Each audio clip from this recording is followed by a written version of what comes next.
I feel like his wife needs to be here. I'm like, if Dean came home with a piece of a plane, we'd be like, oh. It wasn't a piece, but I'll tell you the story real quick. Good morning, everybody. Welcome. Episode 120, KT Confidential, the real estate podcast. Although today, I don't know if we're talking real estate at all. We'll see where it goes. Oh, we got to talk a little bit of real estate somewhere in there. It always kind of turns full circle and comes back somehow. Today, we've got Amanda, aka Amanda Muse, with us, and Joanna. Joanna, thanks for joining us again. Thank you. Amanda, you're our special guest today, and we always like to have our guests kind of give us their origin story. Like, tell us your history, how you ended up here today. Well, Joanna is my work wife. And how do we know each other? Well, basically, I'm a YouTuber. That's my job. And I started that 9 years ago. And I was living overseas and I was a new mom. And I thought it was a pretty interesting story to, document with a camera. And so here we are. And it's a dog barking as well. Hello, madam. And, after 9 years, naturally, YouTube then grew to Instagram. And madam, come here. YouTube grew to Instagram and on TikTok and the podcasting. So I'm a podcast host as well. And that's kind of that. Very nice. And how did you decide to one day pick up a camera and just start recording? So this was going back to 2010 is when I moved from Vancouver to Penang, or I was living in Kuala Lumpur at the time, but I'm living in Malaysia, and YouTube was starting to generate these communities. People were creating channels and asking for subscribers. And, it was all very new, but I found myself coming back to certain channels, specifically people starting families and having babies. And I was very curious. And when we did have our daughter in Malaysia, I realized this is a really strange time and I don't really have family around to share it with. So maybe if I, pick up a camera and start sharing this experience, it could become something. And it did. And, and it's evolved to be a business. So it was like this little fun hobby that turned into a pretty neat job. It's a lot of work. Favorite I remember Malaysian food. What is it? Favorite Malaysian food? I had this little restaurant down the hill that we would take my husband would take our little, we called her Blueberry. She was such like a little cute motorbike. Start to a story. There's this little restaurant down the hill. It was literally down the hill. I can visualize it. Yeah. And everybody sits around on these plastic tables and plastic chairs and, big round circle tables, very Chinese style, because Penang, Malaysia is really strong Chinese influence as well. And you could get this spicy chicken with like these chilies, basically chili chicken, and then this Chinese broccoli. And I could eat that. I mean, that and Nando's, which Nando's is more mainstream, but like pretty much twice a week. It was delicious. Spicy, so Do they good. serve any kind of a dipping sauce or something with it? It's very like they say gravy, it's called a gravy, but it just means like saucy. And so you could have some stuff with like extra saucy and you'd get your Indian food as well down the other road and your delicious drinks in a bag and things. Like it's very Southeast Asia. It was awesome. And do you or your husband make that ever at home now? We haven't made that one, but my husband is quite the chef and we've been dabbling with some Malaysian cuisine to share with my Malaysian audience on YouTube. I have a pretty strong Malaysian, clique that's happening there. And so we like to see what we can get for ingredients, but it is hard to cook Malaysian style in Canada. Well, I always like to dabble in trying new recipes and trying new foods from different parts of the world. So if any of your Malaysian listeners happen to stumble upon this podcast and they have a recipe for this spicy chicken, I would love to have it. That sounds good. I want to talk a little bit about your podcast. And actually, yes, I wanted to bring Joanna into that because I've always wondered why you don't have a podcast, but that's a whole other conversation. So let's talk about your podcast. Why did you start it? And I've looked back and, you're a seasoned podcaster, and you've gone on to now have two podcasts, one for your friendo brand and you've got quite a history there. But what prompted you to start it, and how has it evolved? Like, how have you ran your podcast now compared to when you started? Because we're 120 episodes in. We've been doing this for 2 years. We have no idea where the hell it goes or where it's going. We have fun doing it most of the time when Adrian has questionable full meal in his belly and he's not upset at me over something. But so can you give us a little bit of that kind of insight? Sure. So I find that my channel, it's like a place where you're hanging with a friend and you're sharing thoughts and conversation over coffee. And that's always been my vibe online. And so when podcasting came about, I remember it was 2018 and I thought, this is what I already do. So I thought about it for like a year and then talked to Joanna about it. And she was finally like, damn it, woman, just do it. And so, when you're learning something new, like you said, you don't really know what you're doing. When you first take on a podcast or anything, it seems like you're doing this insanely difficult project. You're learning all of the tech part of it. And how do you even structure an episode? And what are you going to talk about? And right. And you hear a lot of conversations right now about everybody's why do you do the things you do? I don't know. I just wanted to talk more. And I find that I really enjoy podcasting. Right. And it's like, I feel like when you listen to a great podcast, you feel like you've just pulled a chair up to a table that maybe you wouldn't normally have access to, or talking about topics that you don't get to talk about in your day to day. And I thought, well, this is a great way to do it. And I love collaborating with people. And so I thought, well, this is a great way to bring my friends onto my platform, because it's tricky to, each platform you collaborate in different ways. And YouTube it's a really interesting spot. And so sometimes your audience likes collaborations and sometimes they don't, but people who like that can find it on the podcast. And so I bought friends on, and then it kind of evolved into a little bit more of like an audio journal. And I was enjoying it, but I feel like when you're not feeling the same passion for something, it's important to reevaluate. And I decided at the start of this year that I was going to revisit The Sandwich, which is what my podcast was called. And I made the decision to actually rebrand it to Friendo. So rather than start something new, I just took the same podcast, zhuzhed it up a bit. And now the whole concept is that I've created this audience community and I want to find a way to bring them into what I do. And so I'm now having conversations with friends, but also friendos, which is my friend through the lens. So, people I love that concept, by the way. I love that whole Thank you. Thought process there. Because the thing is, I think there's amazing people doing amazing things who don't necessarily have this huge platform to showcase what they do. And so I'm having these great conversations with people. And so it's sort of creating this, it's just more conversation for me. And what's great as the creator of it is it's less focus on me and all of the stories I'm telling, and allows me to be the interviewer and just kind of share other people's stories. It's really interesting because when we started our podcast, our videographer at the time, who was responsible for the technical setup and all that, he had, he's a younger kid. I don't know how old Cameron was, 19 or 20 years old, and, very tech savvy, and didn't have a lot of podcast background himself. So we had to do some research, and a lot of what our thought process was the SEO component of it, just for searchability, people going on to different apps or wherever they stream their podcast, and how would they find us? But now, based on the people that do follow and listen regularly now, it's not about them searching for a specific topic. It's them being interested in your conversation. And I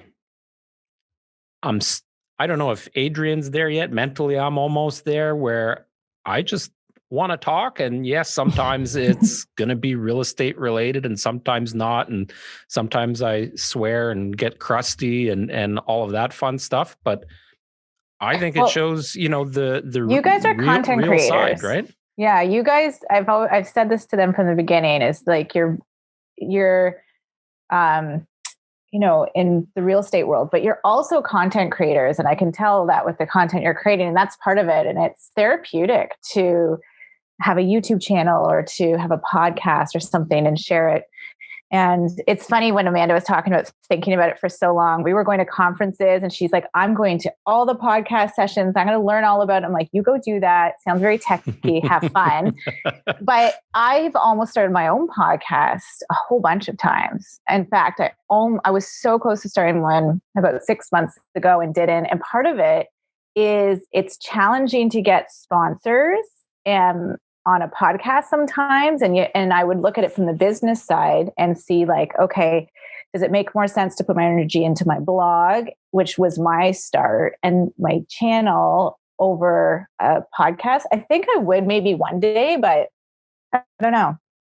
Well, then you make a good point about your energy, because it's like, that was the thing is I gotta let my dog out here. Hold on. Yeah. You have to, I think that's what it is in our world, is especially as moms, right? It's like, okay, you start your day with like, you have 100% of your energy.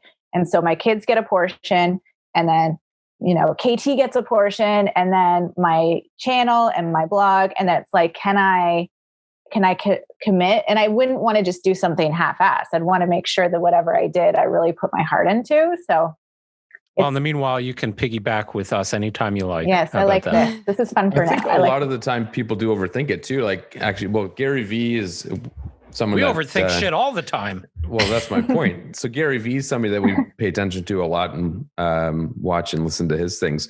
And his podcast is basically just an audio recording of other things he produces. So it's just how people like to absorb his content, right? Some people enjoy just listening to it on a walk. Some people want to sit down in front of a computer or TV and watch it on YouTube. Other people just want to see clips of it on Instagram. So it's like you could take that one piece of content and format it for tons of different things. So if you're I think that goes to the message itself too, right? Like you have one message, but you deliver it in like 100 different ways on 10 different platforms, but you're saying the same thing over and over, right? More or less. But what Amanda said with, everybody saying, what is your why? Most of the time, my answer is, I don't know. I don't care. Why does there have to be a why? Just do it. Like when Jennifer, our assistant, comes to us and say, is it supposed to be that way? I don't know. Like, what is it supposed to be? Like, we're all why can't it just be? That's what our why is all four of us are storytellers. And that's what I've really learned in being in this industry is there's storytellers and there's some people who aren't storytellers. And I think most of the people that get into content creating like this, we're storytellers and we want to share and we want to also connect people. We're connectors. I really think that's kind of what is the underlying current there. Well, I think in real estate, here's my your pivot. Insert real estate here.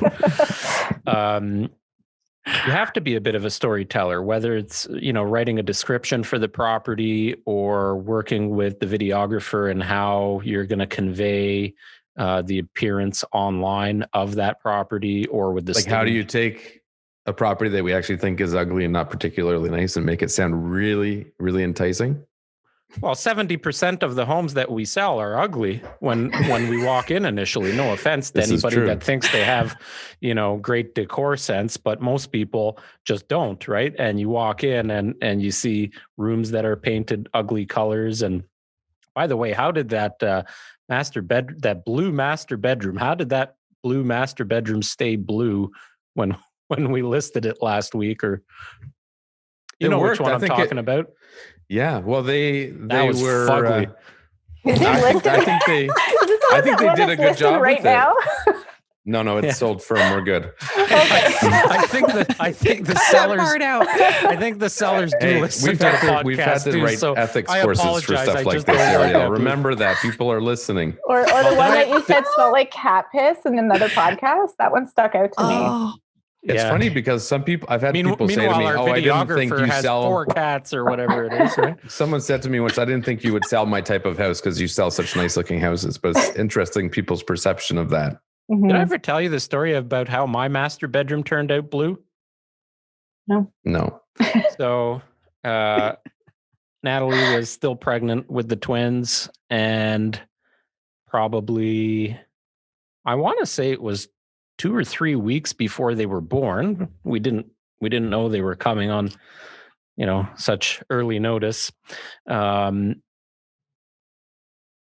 we just had the basement finished, and we decided to have the whole house painted. And I took it upon myself, because she had no interest in doing the color selection for most of the house, and it turned out pretty good.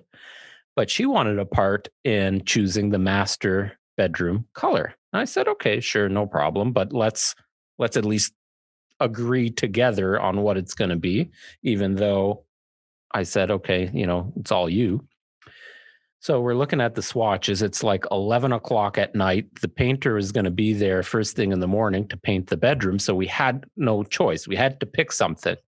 The interior designer in me is already like, you picked a color when it's dark out, like with the swatches. And I'm waiting for this story to end up where it's like, oh, it was her twin pregnancy hormones that did. That's what I'm waiting for. Well, that might be what she blames it on. I don't know, but it is awful. I walk into that room and I immediately want to pull out my paintbrush and just throw some. You are colorblind too, though, so I always question your judgment. Excuse me, I'm color eccentric, okay? I know that you're the third person I know that's colorblind. I have a lot of colorblind people in my life. A lot of men are colorblind. They just A don't lot know. of men are. My brother was colorblind, and they found out because he did a coloring contest when he was younger, and he colored all the grass gray. My brother and my boyfriend are both colorblind. It's so funny. But a lot of people, like when I tell them I'm colorblind, they think I see everything in black and white or gray. I'm like, have you tried those glasses? Oh, I'm buying those one day. I've seen a lot of videos. They look really cool. So Amanda had an orange bathroom when you moved into your recent house recently. Yes. It's like they went to Italy or something and we're like, we're bringing it home. This like Tuscan, I don't know what it was. So sounds like my last toilet. house. Remember this whole house was like putty cement gray. I think they somebody said to them, everything must be gray, but they didn't go good gray. It was like not good gray. Like so the whole jail cell gray. Yeah. Like you feel sad a little, and you're like, something's wrong. Everything was just, anyway, the basement still has horse wallpaper, but we'll get there. My husband's the type of house fixer person where you do it once, you do it once, you do it well. So none of this half-ass job here and there. So I'm staring at that damn horse wallpaper for the next who knows how long. But anyway. How long have you lived in that house? We moved in about 18 months ago. And he's done a lot. Does he finish the projects? There's a lot of men out there that don't. Okay, that's good. Yeah. He likes, we had popcorn ceilings, so he got rid of that and skim coat it and put up the night. He's really good at that stuff. Nice. I'm not saying he's nice. I feel like that was a crack at me. You not finishing projects? Yeah. I just don't start them. That's my problem. Well, don't start something you can't finish. My problem is I just have so much running through my brain that I want to get done. And I put it all out there and some of it gets done. Not all of it. That sounds like me. Eventually it'll get done, I think. What did my husband say to me yesterday? He's like, yeah, but he goes, you're the type of person while I'm skim coating the ceiling, you want the room cleaned at the same time. I don't like the dust. I don't like the, I'm like, just hurry up and do it. I want an HGTV show where it's done, so it's hard.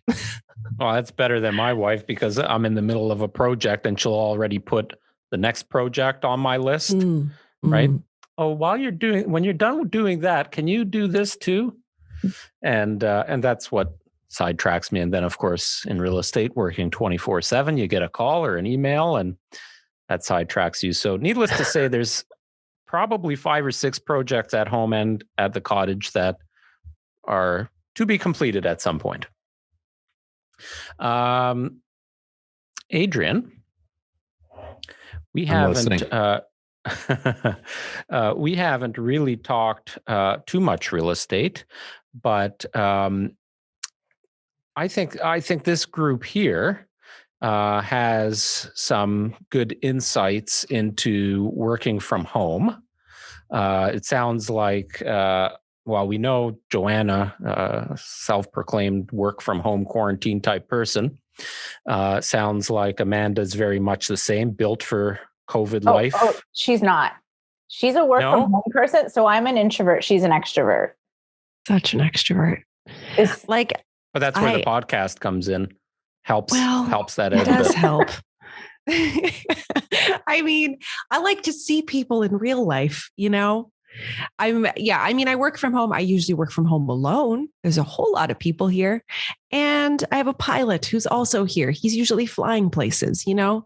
Like, if I'm going to be home, I like to be by myself. But I'm kind of an odd YouTuber person because I'm not introverted at all. So when we could travel, we would travel all the time together and share a room. And Amanda would be like, hey, I'm going on like this tour of the town or a hike or whatever. And I'd be like, peace out. I'm going to lay here with like my podcast, just like nap or just have my quiet time. And Joanna's like, who are you going with? Oh, these people I met like an hour ago. It's going to be great. They have a car. I'll see you in a bit. Yeah. Keep my GPS on. We're good. Yeah. So what have you changed in your home, Amanda, during the last 12 months? Mm-hmm. Adrian, it's been 12 months since we last had an open house. That's crazy. That's crazy. In the last 12 months, what have you changed in your home to help you in your work life? So like projects and things around the house? Yeah. Have you reorganized that room that you're in now? Did you have to buy any new equipment? Did you? Always. Well, okay. So we moved into this. Anyway, whenever we moved in, so Dean finished this. So this room was a really strange room. It was, I'm going to paint a picture for you. So it's putty gray. It's dark, no windows. It is the space above a garage. So it's kind of like a peaked roof thing. And a French glass door, and then carpet about like 10 inches thick, cranberry color. And it was like, what was going on in this room? It was very strange. I wish it was shag. It was something. Anyway, we put in this. So basically, when I saw this room, I'm like, we're buying this house. Aside from the fact that the backyard is this old, kind of size plot, like a piece of land that spans 5 backyards. So it's this huge yard. My kids can play. I don't even see them half the time. But anyway, this room, we put in a huge window and transformed it into an office. And so that was like the main purpose for buying this house. So this room was finished in, I'd say, January, and then everything hit in March. So it was perfect timing considering the volume of work that I would be doing at home for creating content. And then aside from that, like my husband, he gave our bathroom a facelift so that burnt orange was gone. And, there's a lot of stuff that we do as creators where you're creating in your space. So I was working with this lovely soap company for most of last year. And I was like, I can't be taking pictures in an orange bathroom, it's just not my vibe. So we had to do little updates like that around the house. But I find like for what I do, it has a lot to do with my mental health. Like, how do I feel? Because if I feel good, then the content I create, that will come through. So we did stuff like we revamped our dining room area because I felt like we were going to be having dinner in there every day. And so now it's like cozy and we have candles we light every night. And, we took our garage that is just, a 1-car garage, and we made it into like a little gym. So we've got an area that we can leave and go work out, and you feel like you're kind of moving around and you have different spaces for different activities, which is a big deal for me. Like, I like that at the end of the day, my work day, I can close this door and work is done. It's like I've left it in that room. Where in the past, especially as you're building your business, it was the kitchen table. It was moving all my work stuff to put the dinner down on the table. It was everything. There was no boundaries. And I think that's really come to light with how much time we're spending at home right now, is having, very clear boundaries. I think that's why. Do you find that you use each of these areas of your house? Because I find a lot of people, well, Joanna, you could probably agree with this because you've talked about having, like, your house is quite large, and I think you said something along the lines of it was almost too big. You don't use it all. It's underutilized. I find in my house, every room is used daily, with the exception of one that we save for guests because we have family out of town. But do you find like all these spaces you've created, you're using regularly?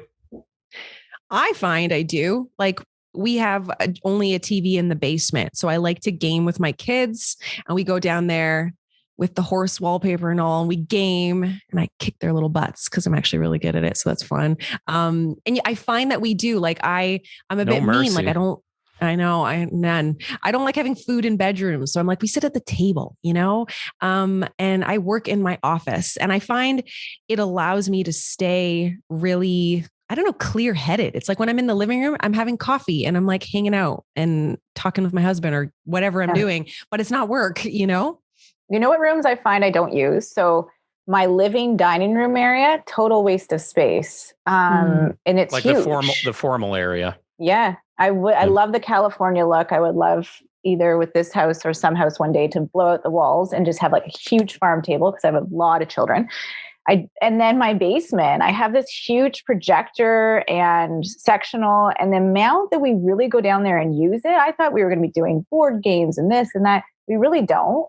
I do find though my workout room and my office, places like that maybe not everyone would use, I use them all the time.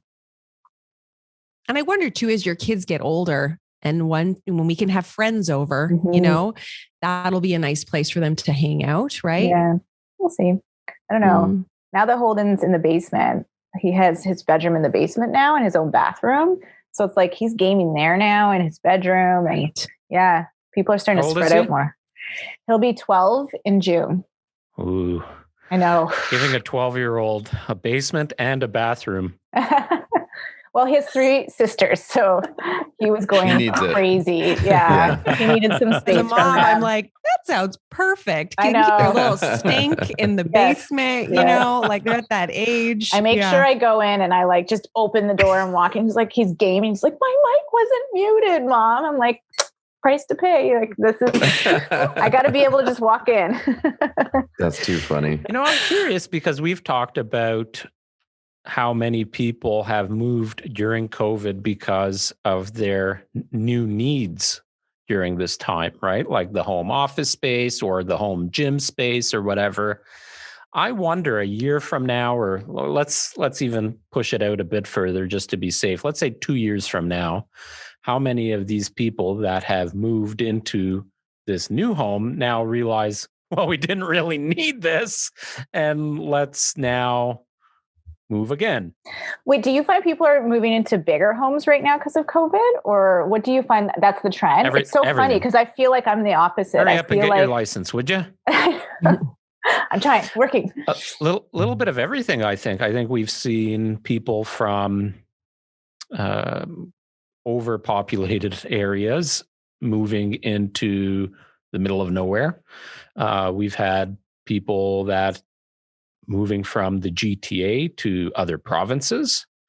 Like imagine we're selling townhomes in Milton now for $1 million. Most of those people probably paid half of that 5, 6, 7, whatever years ago. So you've got $600,000-$700,000 in equity in that home. You take $400,000 or $500,000 and spend it in Nova Scotia.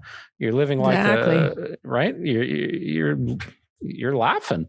Buy a shovel and you'll be fine. Like, I can't believe it. I can't like what you guys. I've debated a bit about selling here and there, and what my house like. I bought this house for $600,000, and it's insane now. What these houses? It's insane. I cannot get over it. Well, my God, if my family has their way, we're moving to a hobby farm in about a year. My God. Oh, that's what I would love to do. That's what I want. Especially ever since I stared watching Yellowstone. There you go. The 3 of you can get together and buy many, many acres. Yeah. Build a commune. I would just I'm like, okay, well, on this hobby farm, can I have like my own little house? That would be perfect. And then I could just come visit, give all you guys some love, show up for dinner, and then go back to, and then like, oh my God, my daughter, she wants goats. Like there's just so many animals. Man, I didn't even tell you, I came like this close to buying a property. Did I tell you with like 2 houses on it? Perfect. And a she shed. See, I'm into it. Is that property still available, Adrian? Yeah, they took it off the market. Mm-hmm. Hey, there you go. Maybe you could send them a low ball offer, and they might bite. I think that's why they were still in the market. No, they wouldn't budge. They wouldn't, eh? No. You guys ever been I to? find it's interesting. Oh, I was going to say about that concept of people like upgrading and needing bigger spaces.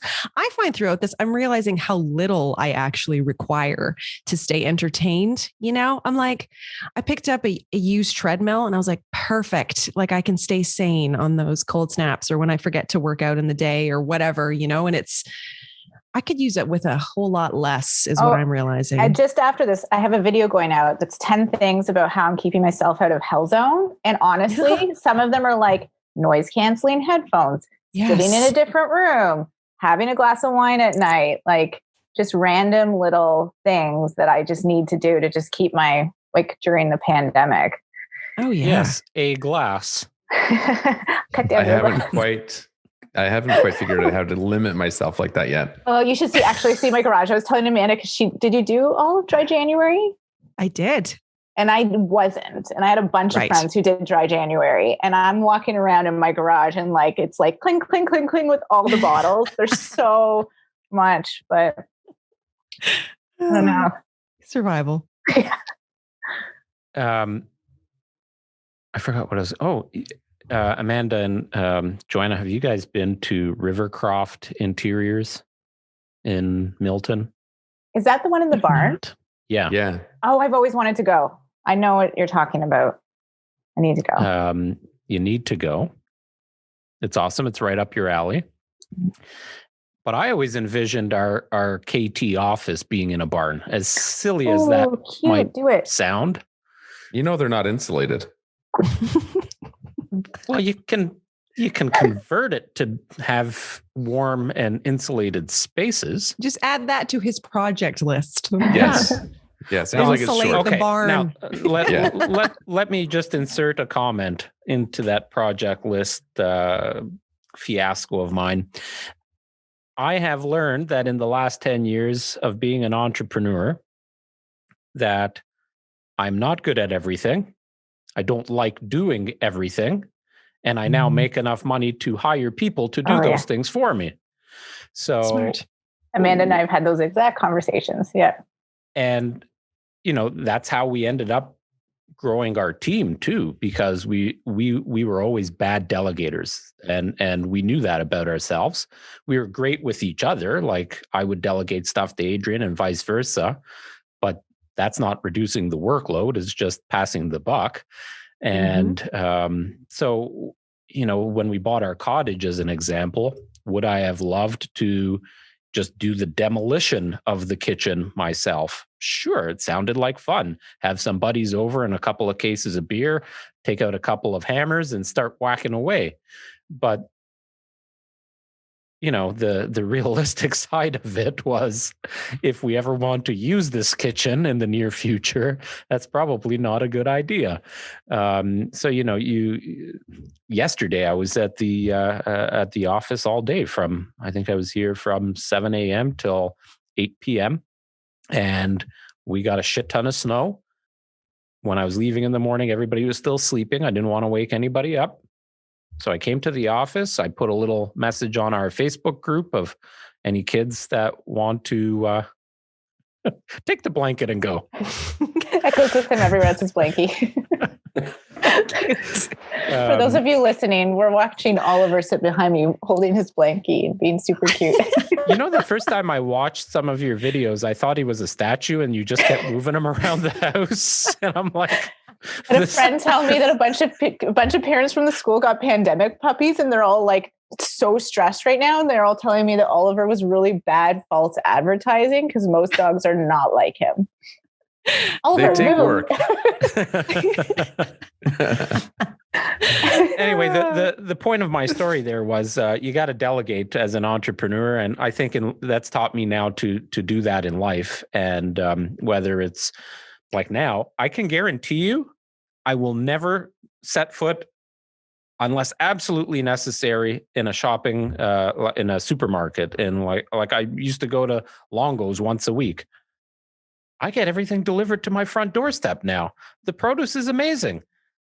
I have no need to waste my time going to. I do it and they screw up my order and I cannot do that. That drives me crazy too much. What are they screwing up? All the time. But where are you ordering from? I've done the Voila with Sobeys. I love Sobeys in person. I like to go, but or my pickup from. I should be careful. Yeah, you're like, wait. I do. So here's the thing. I love going to Sobeys in person. You can have multiple sponsors. Come on. And I love their produce. I think out of Milton, hands down, that's probably my favorite place for produce. Other than La Rose, I would maybe go there sometimes. But they'll be missing something. I do these huge orders because I have 4 kids, and there's always something usually missing. That's happened once from them, but there's another big retailer that I used to do something similar, like a pickup, and just one too many times they messed it up. So I got too frustrated. You don't have that? Does that happen to other people, or is it just when you have to? I mean, shop for that many they mess it up. I'm like, hey, Dean, you want to go to the grocery store and get that thing they didn't include? So I'm solo, right? I don't have that other person that I can send out. So I'm just like, I'll do it all myself. Yeah. Well, I used to do all the grocery shop. Well, I still do, but I take care of making sure all the groceries are in the house for the most part. And you go to the store, you go through that whole process, check your list. By the time you get home, unload it, do all that. That's, for family of 4, it's an hour to an hour and a half of my time. You need a nap. You need to have a nap. Where are you ordering it from? Well, especially because I'm eating the croissants along the way. I order from Grocery Gateway, so Longo's. I've tried Voila, but what I've learned is I have an Instacart membership as well. And, now they'll shop at the Real Canadian Superstore, Fortino's. They added Fortino's on the list from Oakville. So now I know, depending on what I need to get, where to get it. My regular order comes in once a week, and then I do my fill orders with Instacart. So if by chance my kids end up eating 52 bananas in a day, which happens, and now there's no bananas, I'll do the Instacart order, and they're pretty good. I mean, I need to do that. I think you just convinced me. Yeah. Well, it's a Walmart one we've just switched to. I'm a big fan. Because if you need something else, I got a Walmart story for you. Let me pick a bone with fucking Walmart. So for Christmas, this is Ariel picking the bone with Walmart. Yeah, it is not Amanda. There goes our sponsorship, Ariel. I've been working on this Walmart sponsorship for the last month or so. Yeah. Well, anyway, I have worked with them. Oh, so I rate. Yeah. Yeah. Well, let me just spill my beef. Okay. I like Walmart, but listen to this. Natalie orders a Paw Patrol, one of those towers, whatever. Yeah. Because that was, at the top of the list for shit. I hope they don't listen to this in 8 years and realize that Santa wasn't bringing that. But anyways, therapy, it's fine. Anyway, so she sends me the email, says, can you go and pick this up? Because delivery is not available or was expensive and whatever. I said, sure, no problem. I'll go there on the way home and I'll pick it up, curbside pickup, open the trunk and throw it in, and away I go. No problem. She sends me the email. I pull up. The guy comes up and he says, are you picking up an order? Did you just call? I said, yep. I show him the receipt through the window. He says, okay, let me go get it. I waited. Not only did I wait a half an hour for the guy to show up to my car, I waited another half an hour for him to find this item. He comes back. I'm really sorry. We can't find it. So we got the email. It's ready for pickup. He comes back. I'm sorry, we can't find it. Okay. What do you mean? He says, I don't know. We don't have it. We're going to have to refund you. Great. So I called Natalie. She's freaking out. What do I do? So I said, and at that point, I hadn't been in physically in a store in 10 months. 10 months. I hadn't walked It's into like riding a bike, friend. Thanks for that vote of confidence. I bundle up, look, with all my PPE stuff. Literally, I put my gloves on, my mask on.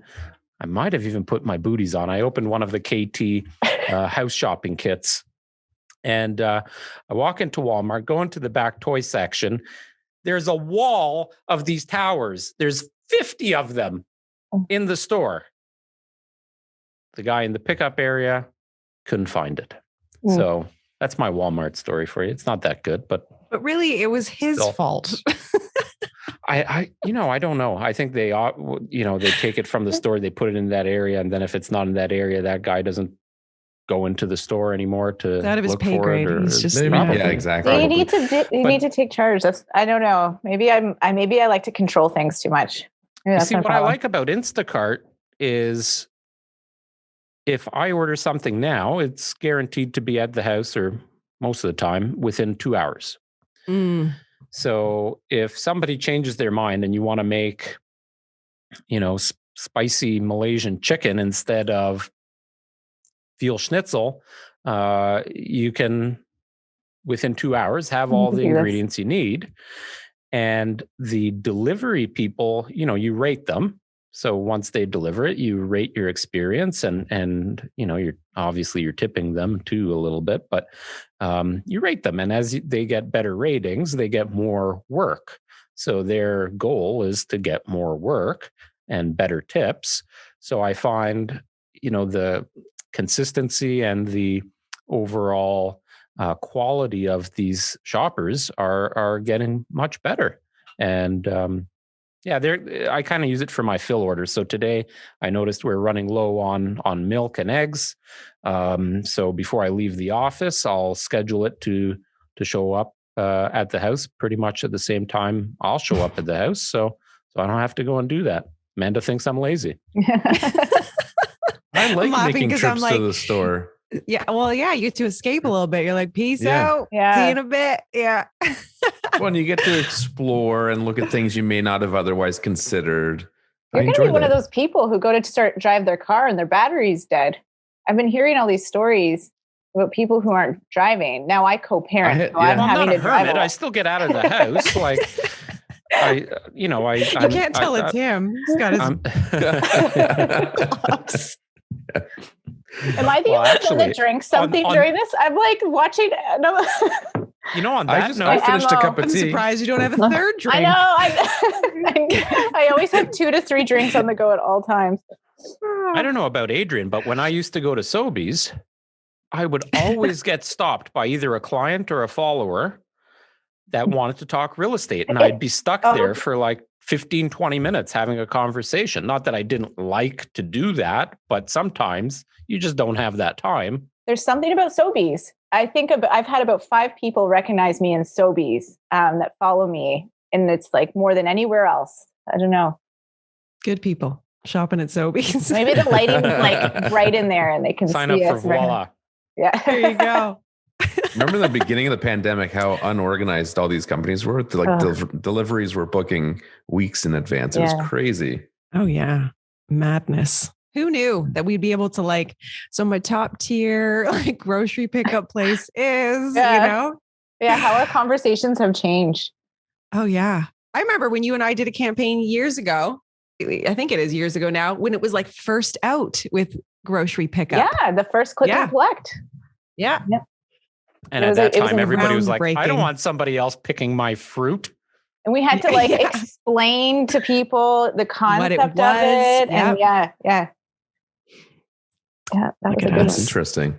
I wonder, because, I've said this in the past few podcasts, that COVID has taught us how to live in today's day and age, how to live in today's world, right? Like all of these tech advancements we really weren't using to optimize our lives and our businesses. Like now, as realtors, we're doing almost 100% of our buyer and seller consultations through Zoom. and everybody's comfortable with it. Like, we don't need to be sitting across your dining room table every time to have that conversation.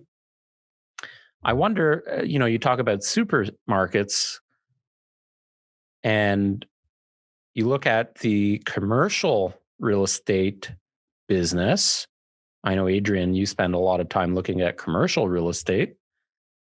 Over the next year or two, how many businesses are going to decide that we don't need this brick and mortar storefront or office space or whatever? We just don't need it anymore. For office space, I think so. Like you're talking accountants, real estate agents.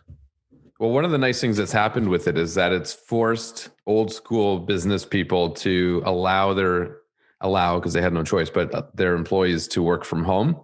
So they've been forced to experience that, and they've realized that their employees are as productive in most cases, and in some cases even more productive because they're in their own environment. They enjoy it. They're probably putting in more hours than they normally would have. Whereas before, I think a lot of business owners were hesitant to do that because they no longer had any control. They didn't know what was happening. There was no way to gauge their production at home as much as there was the perceived ability to do that when they were in the office. But everyone I talk to now that works from home, they're like, yeah, I'm probably putting in more hours. So what are the house prices like in Toronto? Because there's the mass exodus. Is that really a thing? Is that why areas like Milton and areas where Amanda lives booming, because people are realizing that they don't need to be living in downtown Toronto? Or so are the house prices in condos, like, are they just sitting on the market, or what's happening? Have you kept an eye on the market there? There's a lot of weird stuff happening, like condos for a while. Rentals were available, like, 5 times the inventory over, like, if you look at year over year availability, year over year inventory, there was 5 times the rental inventory for downtown condos over the summer versus the previous summer. So a lot of people that were renting in downtown decided now to move into areas like Milton, Guelph, Woodstock, Grimsby, all of these areas that still kept them relatively accessible. Last night was a good example. I was interviewing tenants for a property that we have for lease in Milton, and they own a condo in Toronto, and they've been there for 5 years. And they are now coming up on a year of working from home in this little condo. And they're like, this is ridiculous. Why are we here? So they're going to rent a place in Milton, and they don't know what they're going to do with their condo. But lots of people are leaving for that reason, because most people are downtown because it's convenient. Like, nobody wants to commute. So now that they don't have to, you get a lot of people moving out of the city, and many people going from one extreme to the other. Like, we sold a 5-acre property on Fifth Line earlier last year, and the buyers were living in Toronto. They were in the city. They went from one extreme to the other because that's what they've always wanted, and now they can have it. I think a lot of people, and I bet Amanda, like, I can totally see Dean saying this, but I know that's a thought I've had, is also I think people are starting to think more and more about how you can get off the grid. Like, can we grow our own food? And can we, how can we really not need all this? It's just made everyone think that the world can change so quickly. And do you know what I mean? Or are you guys finding that? Does Dean talk about that? Yes. Yeah. All the time. And I'm like, no. Did you watch humans? Did you watch Greenland on Amazon Prime? Is that one you want a bunker? Okay. Yeah. It's good. I'm influenced very much so by this. TV shows and movies. You're so what? I'm very easily influenced by TV and movies. Me too. When this happened, I was like, guys, I've watched Contagion like 5-10 times. I know what's going to happen. I know how to do. I was like the first person that had started stocking up on food, and like in January, like over a year ago. And I'm like, it's happening. It's happening. I'm watching that hotel documentary that you were watching. Yes.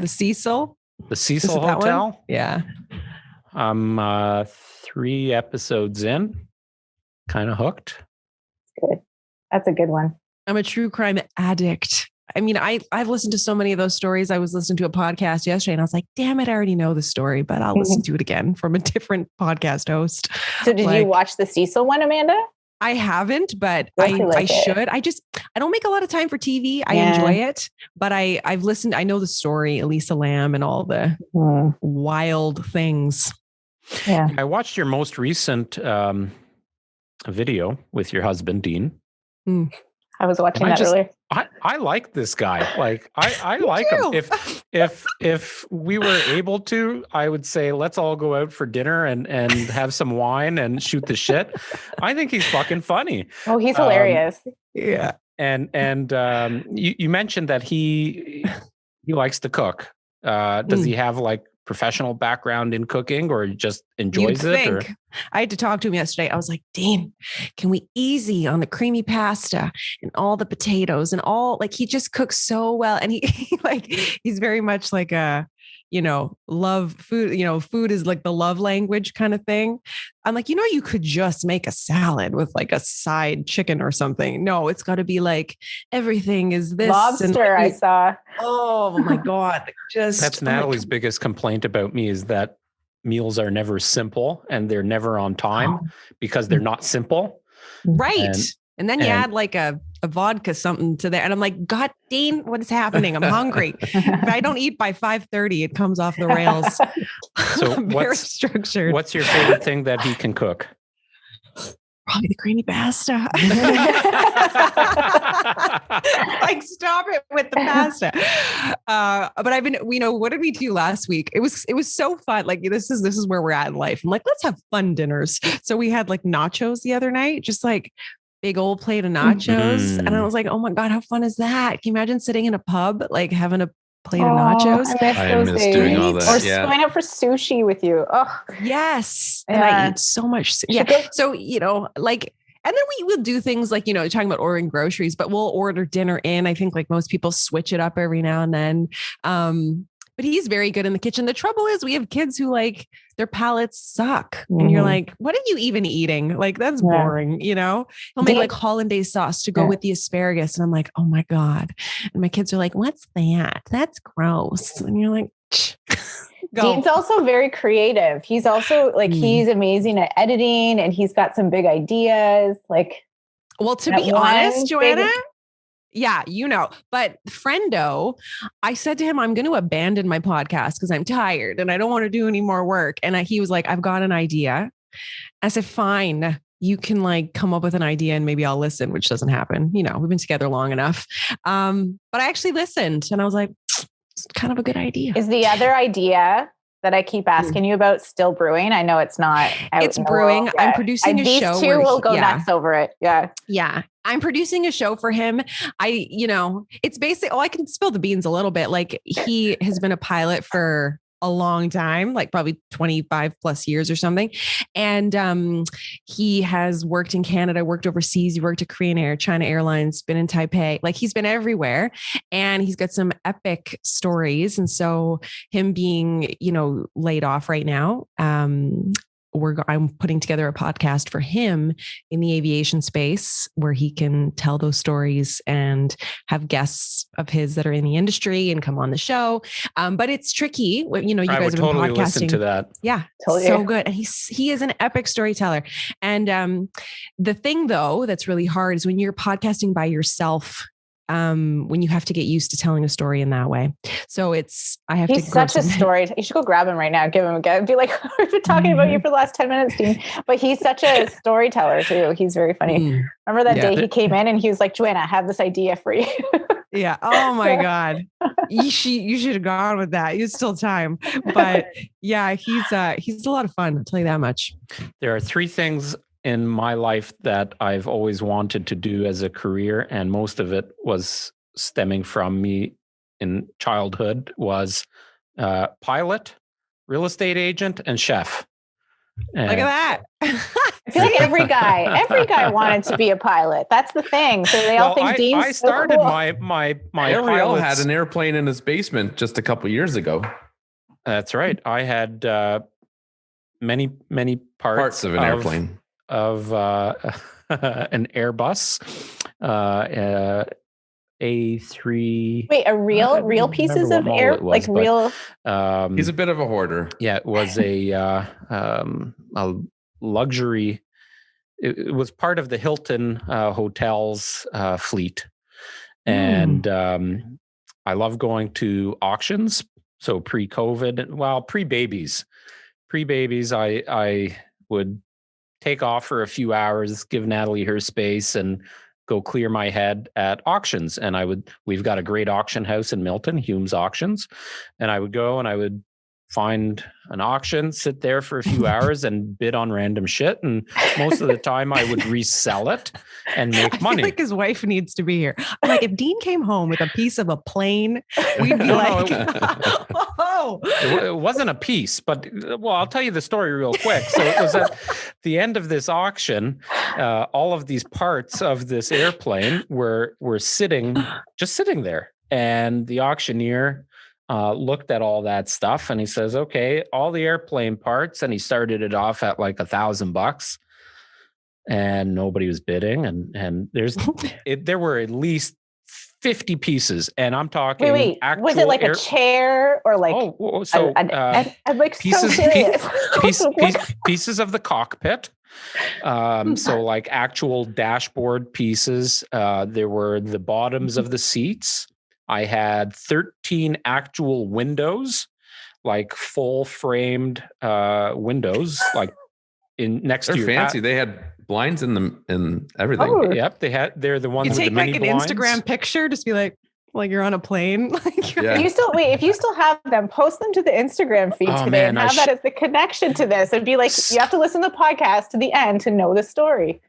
I'm stupid. I didn't keep at least one of them. So the story goes, at this auction, nobody was bidding on it. And the auctioneer was kind of looking out to the crowd, kind of helpless. And he said, $5. Will somebody take it for $5?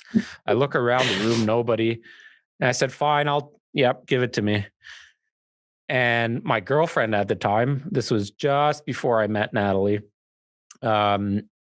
She looks at me and she's like, what the fuck are you going to do with that? And I said, woman would say, I said, I don't know. Why do I have to have a why? And I was driving. This is surprising. I was driving this little BMW 3 Series and had to figure out how to bring all these parts home with us. So my poor girlfriend has an airplane window above her head in the car. She's strapped in. She's like this. And anyways, all of those pieces stayed in the basement. They did not move for years and years and years. When we finished the basement, they moved into the garage. They stayed there for the last 2 years. Finally, we were getting the garage floor epoxy coated by Mint Garage here in town. Give them a shout out. Did a good job. So I had to get rid of it. So I put it on Kijiji. I sold 2 of the windows for $150 a piece. Paid $5 for everything. And then the balance of it, I sold to just an aviation junkie for $100 for the rest of them. He came and he took it all. But literally, I had 13 or 14 windows and just random pieces. Like Did you ever line up the windows? Like, did you ever take it out in your basement and put the chair there and then line up the windows? Yeah, pretend. I feel like you did. Don't answer that question. I would all have by myself just with the cap, with the coffee, and your girlfriend's wearing a hat. I'm out. Yeah. So you know what's funny about that is as a kid, when the captain comes on and announces, whatever to the travelers, to the passengers. As a kid, I used to be like, afternoon, ladies and gentlemen, this is your captain speaking. And I would do that whole thing like as a 6-year-old boy. So yeah, I could probably envision myself doing something like that in my basement. But no, Dean's a funny pilot because he loves to fly, doesn't love the industry. It's very, I'm sure there's a lot of, politics and industry, but this one's something else. And he's praying to God that our kids don't want to get into this gig because it's just, look at this nonsense. They're the first to go, right? Like there's no jobs. There's nobody taking a plane anywhere. So it's. You guys know how Amanda and Dean met? No. I was a flight attendant. That's how I met him. Pretty, I love it. as you do. I'm a flight attendant. Oh, that was fun. I have a lot of friends in the industry. A lot of them actually, I have probably 5 or 6 clients that work for Air Canada and several friends that also work for Air Canada. One worked for WestJet. It's an interesting industry from what I understand from most of them. Favorite movie, by the way, is Flight, Denzel Washington. It's one of my favorites. I would say top 10 movie for me. Well, it's interesting because you talked to him about it and he's like, there's so much that, you don't want to talk about. Like we were living in Malaysia when the MAS flight vanished, and so it's just, he's hesitant to talk about certain things. So I have to make it less technical, more storytelling. Would Dean go on the KT Confidential, do you think? You know what? It's like trying to trap a chipmunk or something. It's like, he is so fun, but he is so not into humans. So it's always a hard sell. Yeah. This pandemic, he's like nothing's changed. I enjoy it. It just gives me an excuse to stay home. Yeah. Dean's just like, you mean I don't have to talk to people? This is great. Yeah. So mind you, he misses travel a ton. We've been talking about starting a dad cast. That might attract Dean to talk a little bit. I don't know. It's a hard sell. I mean, I'm a mean producer. I think that's the problem. He's like, you are the worst to work with. I'm like, I have high expectations. Oh, have you started trying to record it? Yeah. We have one recorded. Oh, so exciting. Yeah, he's like the number one fan already. He won't stop talking about this idea. No, it's going to be so good. Yeah, I think it's going to do really well when you niche out. So yeah, but this is coming back to being a creator, as you have projects that you want to work on, you have to be realistic with the timelines. So it's like, start the one thing, there will be time for this. So it's coming. Don't overthink it. Just put it out there. Exactly. We've learned that in the last year. Maybe the last 2. Give ourselves a bit of credit. Yes. Yeah, some things work, some things don't, but it's worth doing anyways. So you got to play around. We have the introvert, we have the extrovert.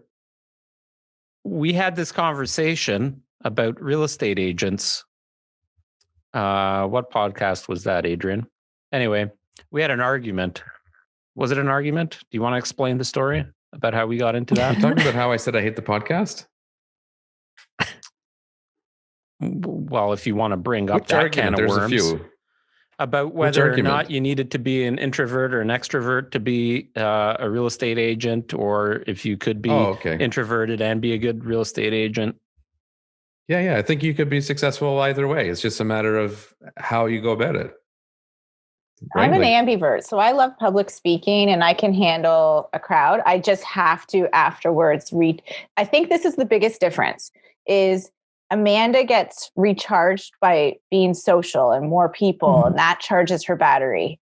I can be social and be on and do public speaking, but I have to recharge quietly alone, like sensory deprivation, alone time.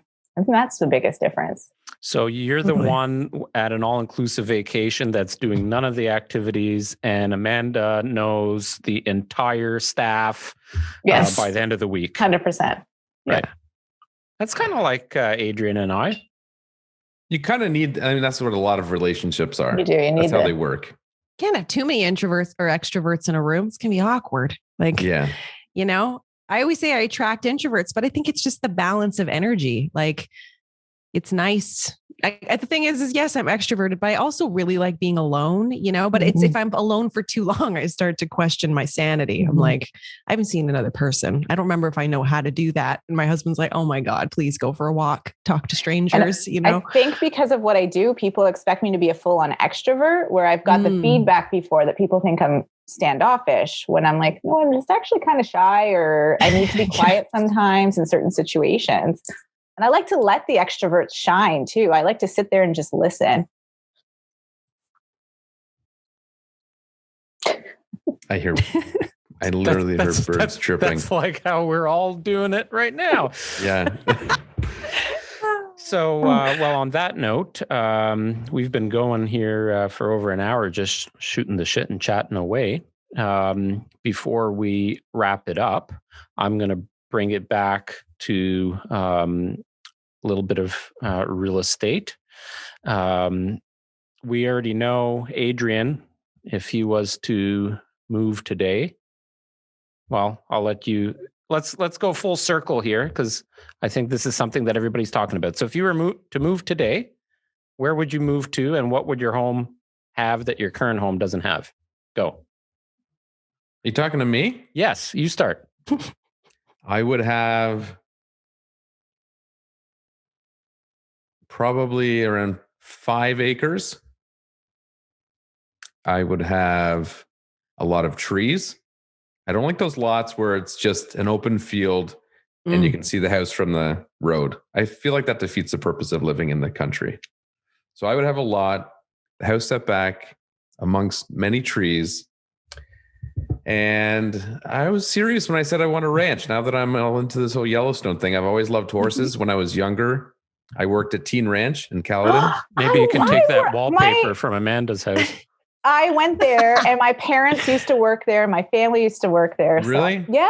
Oh yeah. We have a lot of connections in that group of people too. Yeah. Okay. Yeah. I was there for a few years, and my favorite position working there was always in the barn, always riding the horses. So I've always had a thing for that. So that would somehow tie in. I don't know exactly how. I don't know how feasible that is. I don't know the costs involved and the commitment, but that's what it would be. We can timeshare a horse together. Perfect. I'd love to buy a horse, actually. I'll go in on a horse. I'll have a very happy almost 10-year-old. Tell you that. She rides horses. Oh, nice. So Adrian, would Alicia be on board with that? So if that property was to come available and it was within budget? She's been sending me listings like that for the last few months. Every day I'll get a bunch of text messages with these realtor.ca listings of you can't even set her up on an automatic listing search. No, she enjoys it. She likes just browsing the map, clicking on stuff. So, and location, I don't really have a preferred location. I think at some point with our business, we'll be able to have that flexibility. So I wouldn't, if I wasn't tied to a location for work purposes, which I don't think we're far off from, I would live in a different province. I would live, I don't feel that commitment. I know some people, I was going to bring it up earlier because Amanda, you moved to Malaysia. We can't get some people to move from Mississauga to Milton because they're so committed for, not really legitimate reasons to the location they live in because it's comfortable, I suppose. But yeah, I would go anywhere. Joanna? I'm split down the middle. I like the whole country property. I'd like to get a house that's older, and I'd like to gut it and renovate it and really get that out of my system. That's something I've always wanted to do. A place with more mature trees. I love Milton. I love Burlington. I've loved it since I took art classes in Burlington many, many years ago. But yeah, something with mature trees, something that I could gut and put my own stamp on more. I like land, a bit more land. Any location? Burlington or Milton. I wouldn't go far. Now, Amanda, you just moved 18 months ago, but same question to you. I've lived in a lot of places. Like, I'm from Montreal. I lived in Toronto. I lived in Vancouver. I lived in Alberta. I lived in Malaysia. So I've done interesting climates, but my personality is very much like, I kind of make roots where I land type of thing. So if I was to stay in Ontario, I think I like older homes, but I would love to have an older house that then has like a carriage house or something in the back that would be renovated to be like my studio. And I could have a place I would walk to, and then have coffee and work in an area that's separate from my home, and my kids could have their animals, and like my husband could do whatever he does. I love that. But I really love the climate of BC. Like, I love hiking. I love nature. We had a sailboat. I love like it snows, but like if you really want snow, you can drive to it, But also a part of me thinks that I'm probably not done with having lived in hot climates. Like, I would move to Costa Rica, and find the fruit stand guy and live my life like differently with a lot less. But I am a person who is like connected to people. And so I find as I get older, like I don't want to leave that community, you know, like I've made all these great friends. I'm living in a city I didn't grow up in. We just moved here randomly, but I've got great people. And I'm like, dang, I don't want to do that again and meet new people, you know? So it's harder as you get older and your kids get older to think about leaving. So it's probably not going to happen, but funny you say that because shortly after our boys were born, I threw it out there just one night to Natalie and I said, well, if we were ever to move to Costa Rica, we could do it now. Had some money in the bank. Business was going good. I could still operate virtually but you leave family behind. So all of the grandparents and nieces, nephews, cousins, everybody's here. So that was out of the question. If we move, it'll have to be a definite compromise between what my wife and I want, because we do not want the same things. Go figure. I'll be my hardest client. That's why it took us over 100 cottages to view before we actually bought one. And the one we bought we didn't even see it in person. She wants to move to the Joshua Creek area of Oakville for their schools. And Oakville is bloody expensive. Like if you look at the Oakville market in terms of value, what you get there compared to where we live in Milton. And it's crazy. Like you think, I don't know, our home probably now is valued in the $1.3 to $1.4 million range. It's a 2,600 square foot double car garage home, nicely appointed in Oakville and Joshua Creek. That gets you a 1,700 square foot detached home with a single car garage on a decent lot. So, you have to trim back quite a bit, but I've always wanted to move to Kerr Village. I don't know if you guys know the area, Kerr Village in Oakville. It's an upcoming area. I always wanted to be able to walk to downtown Oakville. There's been that draw for me for years and years, because I like to be close to the water. I like to go for walks along the pier and I'm a foodie. I love food. And the problem for me in Milton, first of all, we have nowhere to walk to. Like the only place I can get food to walk to is Pizza Nova. Right. I have walked downtown Milton from my house before.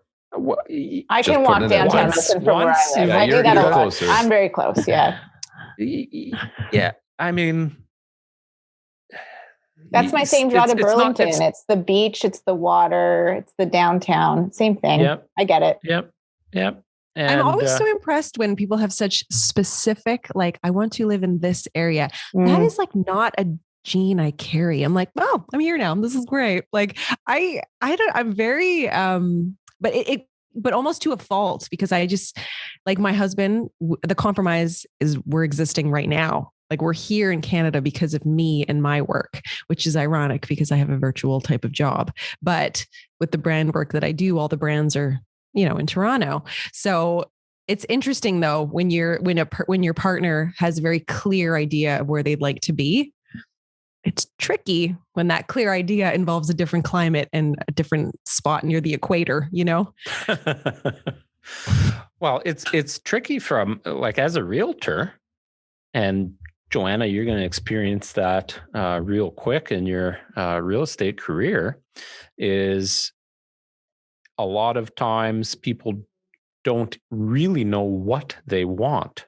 And it's only in that process that you start to realize, like I'm working with buyers right now who are past clients of mine, that one of their very specific needs, not a would like to have, it's a must have, is to live in Milton and to be able to walk to a Starbucks. Wow. Yeah. I'm judging hard right now, but I caught that in your tone. Sorry. And let me just say, it makes it more difficult when the Starbucks on Main Street just closed, unfortunately. I used to be able to walk to 2. Now I can only walk to 1. Yeah. Sad. Well, you know, so well, you know what though, and what I meant to say too is about that. To say, I didn't even see this house. My husband saw it. It had the things I liked. I was cool with it, and we bought a house that I didn't even see. So I think, you know, I'm definitely an oddball. I think in that way of, you know, make and do with. Well, realtors, I think, are their worst clients because you know, you start to see so many different things and you know so many different things, but then you know, you might see the perfect home and then just be like, it's kind of overpriced, or, you know, and you start second guessing it. And by the time you second guess it, it's already gone or whatever. And then you shoot yourself in the foot and you start saying, shoulda, coulda, woulda kind of thing. But yeah, well, that's probably why we haven't moved in 11 years and 10 years. Adrian and I. And I think finding a good realtor makes a difference. Like, we're quite friendly. Like, we bought our first house with this realtor, and we really like him. We became friends. We go out for dinner all the time, you know, pre-COVID. And then when this house came up, he knew what we liked, and he was like, just throwing it out there. And we bought it based on the fact that he knew us. You know, my husband saw it and it had all the right things. So I think it makes a difference when you build that rapport with your realtor and you trust them, you know? Well, I think that's a great way to end episode 120. There you go. With that quote right there. Thanks for coming on, both of you. It's a nice chat. Yeah, that was fun. I've got an appointment booked at Glen Eden to go snowboarding now. Woo! Look forward to that. Nice. I've got some lunch to eat. That's your first time out this year, so be careful there. Yeah. How large is the ski hill there? I've never been. Depends on what you're comparing it to, but it's tiny. Is it? But it keeps you fit, you know, keeps you in the groove, keeps you kind of practiced and ready to go. We're just jealous. You're going somewhere. You're doing something. Yeah. I'm so looking forward to it. You're getting out of the house, you bastard. I got the refund. I shouldn't have. Now you're making me like. Oh, I got the refund too. I pushed it off to next year. I just bought a ticket because I wanted to go. Okay. Nice. Yeah. There you go, Joanna. Now you got a buddy that you can go with. We've already said that before. Don't talk shop though. All right, folks.